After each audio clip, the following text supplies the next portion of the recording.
The key mention had grown louder ever since Soin returned. Laughter echoes through the hall as if the house itself welcomed her back. Everyone seems taken in by her sweet charm, except from one person. Though he speak to her with a polite respect, his eyes rarely linger on her. Instead, his gaze always found you, quietly observing you like a shadow he couldn't step away from. At breakfast, while Suin entered the family with the stories of her travel, Taeyong reached across the table, adjusted your chair. When you shifted uncomfortably, his hand brushed against yours as he subtly placed more of your favorite dishes on your plate. Eat properly, he mumbled low enough that only you could hear your heart skip, and though you tried to smile faintly, you felt Zoe stare burning into you like fire. Later that evening, during tea in the garden, Zoe's patience began to spin as she watches Taeyong help you stand, his hand lingering on the small of your back, steady you with a tenderness he never owns direct toward her. Every time you press your lips together in discomfort, he noticed leaning close to whisper, "Are you okay?" That invisible thread between you two, the way he noticed your smallest movements was unreadable for her. When the family dispersed, Zoe followed Taeyong to the study, her voice sharp with desperation. "Taeyong," she began, her smile tight, "why do you keep worrying about her like that? She's not fragile. She doesn't need you hovering around her." Taeyong turned to her, his expression unreadable. "She's my wife. Of course I will care for her." The word wife stuck like a dagger.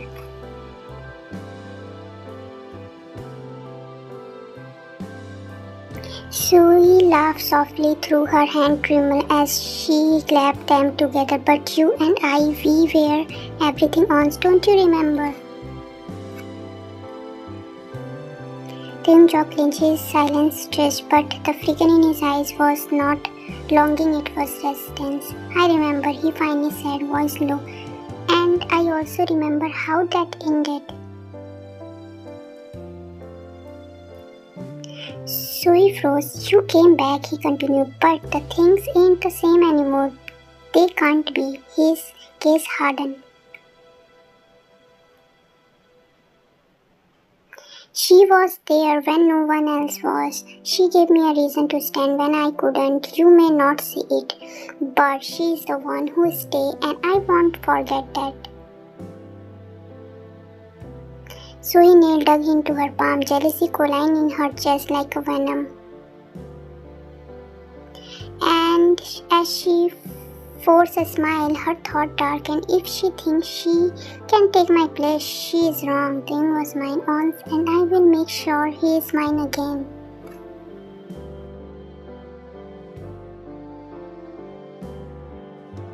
From the hallway, you walked past just in time to hear Zoe's laughter emerge from the study. You froze, your chest tightened. You didn't hear the word of loyalty, only the sound of her voice with him. And though you walked away, hiding the stream of tears, Taeyong's eyes followed you through the glass window, his heart pulling you two directions, but slowly, surely, already choosing you.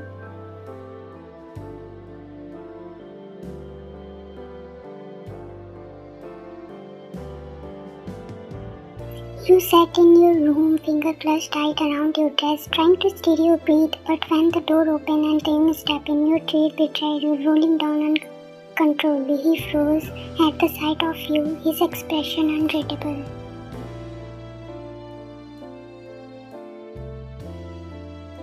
While his voice was hoarse, like he had been carrying the same storm inside, you shook your head, standing before he could come closer. "Don't," you whispered, your voice breaking. "Don't come closer unless you have something to say." His jaw clenched, his face curling his side, but he stayed silent. That silence broke you. The silence was worse than any answer.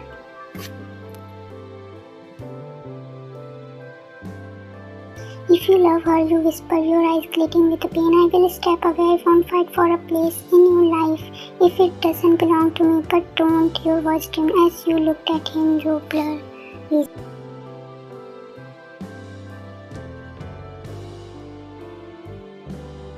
Don't make me alive in between your past and your present.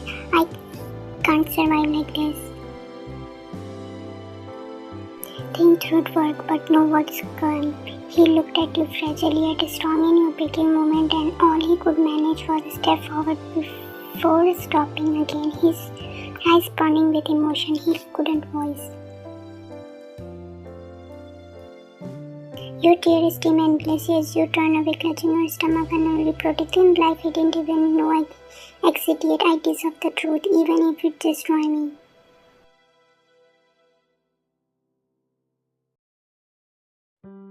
And with that, you walk away from him, standing in the room, staring at his silence, screaming louder than any confession.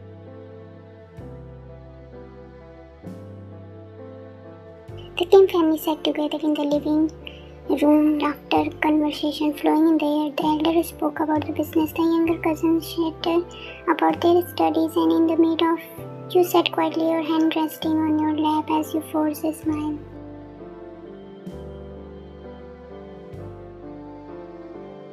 Tim sat beside you, his posture stiff, his eyes were cautiously freaking toward you as if making sure you were comfortable, as if silently guided you.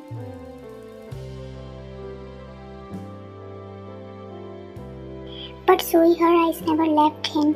She had been restless all evening, watching the way Tim's hand stably moved closer to you, the way he snapped at your chair silently so you wouldn't feel awkward. The way he poured water into your glass without being asked. Every small gesture was like a salt and old wound. Finally, the conversation loomed. Zoe's voice broke the calm.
you.